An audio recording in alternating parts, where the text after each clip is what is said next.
Welcome to the Green Hills Area Education Agency Emergency Response Plan. At the beginning of your guide, you'll see a list of important contact numbers including administrators and designated first responders. It is important to have access to all these numbers in case of an emergency. Do you know what to do in a crisis? Knowing the steps and information in the Green Hills AEA Emergency Response Plan could mean the difference between life and death. These guidelines are meant to keep you, your fellow employees, and agency guests safe during an emergency.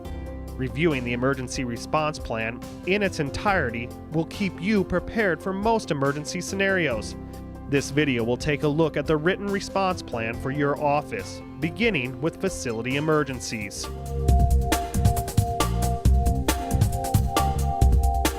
It is very important to familiarize yourself with all fire pole stations, extinguishers, emergency exits, and emergency phone line locations.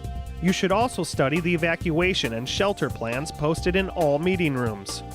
If you spot a fire, pull a fire alarm immediately. Move to a safe location and call 911. Close doors behind you when evacuating. If there is time, check restrooms and storage areas to make sure everyone has evacuated. After exiting the building, move a safe distance away and meet in a safe area. Check your emergency response plan manual for a location of your building's safe area. Make sure all driveways and walkways are cleared for emergency responders. If you notice a strong gas odor in your building, do not operate lights, radios, or telephones. Gas leaks are potentially deadly situations that can occur inside or outside of a building. They can lead to fire explosions, carbon monoxide poisoning, or suffocation. Your reaction to a gas leak will depend on the strength of the smell. If the smell of gas is faint, open the windows or doors, evacuate the area, and call the appropriate person in your emergency response plan. If necessary, call 911. Do not activate the fire alarm, cell phones, radios, or telephones unless they have been determined safe to use for such incidents. If the smell of gas in the building is strong, evacuate to a safe location. Make sure you are upwind from the smell, call 911 and the chief administrator as soon as possible. Do not turn lights or other equipment on or off. You should also refrain from activating the fire alarm, cell phones, radios, or other telephones unless they have been determined safe to use for such incidents. If an employee is found unconscious in the area where you suspect a gas leak, do not enter the area without breathing protection and only if trained to use it. Try and get the victim to fresh air as quickly as possible and call 911.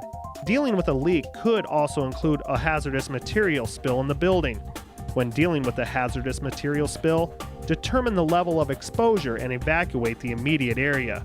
If you can, seal off the contaminated area and avoid direct contact with the chemical. Contact your emergency representative and the chief administrator as soon as possible, especially if the spill is too large to handle. Do not attempt to clean up the spill without reviewing the material safety data sheets. If necessary, call 911. If the spill is outside the building, close all the exterior windows and doors, and shut off the outside air ventilators. Keep the phone lines clear for emergency calls. The chief administrator or designated staff will determine if it is necessary to call the fire department. Whether the spill is found inside or outside the building, if someone comes in direct contact with the hazardous material, get them to fresh air immediately. Remove contaminated clothing and flush skin with cold running water for 15 minutes. If you need to flush their eye, position the flow into the eye and hold the eye open. Allow water to flow out of the eye and call 911. If the person is unconscious, severely burned, vomiting, or exhibiting other serious symptoms, call 911 immediately.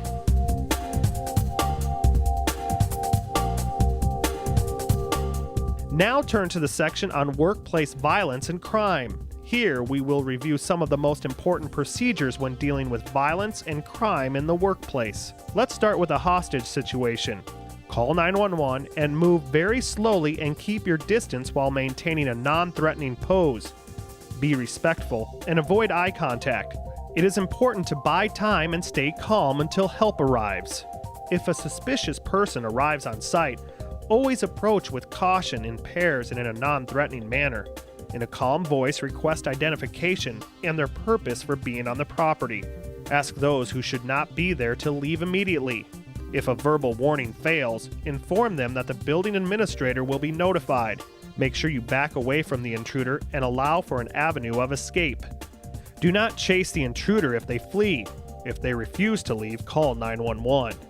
You should also be aware of workplace violence, not only by a stranger, but employees as well. Intentional acts that physically or psychologically violate other people fall under the category of workplace violence. This could be unlawful touching or threats of bodily harm. It also includes threatening language, possession of weapons, stalking, and intimidating or hostile behaviors. If there has been an act of violence or aggressive behavior on the worksite, terminate all contact with the offending individual and determine if any medical attention is needed. If a phone threat or bomb threat is made, try and get as many details as possible. Try to keep the caller on the line as long as possible and alert someone to call 911 and to call an administrator. Remember to call the appropriate people on your contact list found at the beginning of the manual. Be calm, courteous, and listen without interrupting the caller. If a bomb is believed to be inside the building, an announcement to evacuate will be made. Never touch anything that looks suspicious and move to a designated safe place. Remember to turn to your emergency response plan to review all procedures to be followed should any of these incidents occur. Now let's take a look at medical emergencies. It is a good idea to review the basic first aid procedures in your Green Hills Emergency Response Plan. Medical emergencies can include someone feeling sick to someone getting injured. If someone is sick or injured, follow these steps until help arrives. Always call 911 in the event of a serious injury or illness. The chief administrator or designated staff will notify the employee's emergency contact. This information is generally available in the Human Resources Department. Never move a victim unless there is an immediate danger of further injury. Remain calm and call 911. If the victim is not breathing, then ask for help if others are around. If a designated first responder is on location, they will be responsible for first aid until the ambulance arrives. If you are alone, call 911. They will guide you through CPR and basic first aid steps until help arrives. If the victim is bleeding, make sure you protect yourself from bodily fluids. Then apply pressure to the wound, elevate the limb to stop or slow the bleeding. After the victim's immediate needs have been met, remain on the scene to offer any information needed by the emergency personnel. Be sure to review this section of the emergency response plan for specific injuries or illnesses. One of the most common emergency situations you will encounter are weather-related emergencies. Knowing what to do in the event of a severe storm or tornado is key to keeping yourself and others safe. A tornado watch is called by the National Weather Service when atmospheric conditions exist that may produce tornadoes.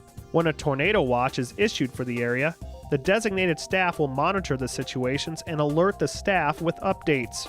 A tornado warning is called by the National Weather Service to indicate that a possible tornado has been spotted. When a tornado warning is called, tornado sirens will sound, alerting people to take immediate precautions. If a tornado warning is called, notify staff and guests immediately. You should then seek shelter. Your shelter location in the building can be found in the Emergency Response Plan manual. If time allows, shut down computers and turn off lights. Also, if you have time, check the restrooms, storage areas, and other vacant spaces to make sure everyone knows there is an emergency. Make sure to assist all visitors to the designated shelter area. If a tornado passes without striking the area, remain cautious, as dangerous weather conditions may still exist. If your building is struck by a tornado and you are able, call 911. Request someone to come and shut off the gas and electricity as soon as possible. Evacuate people to a safe area and take roll call.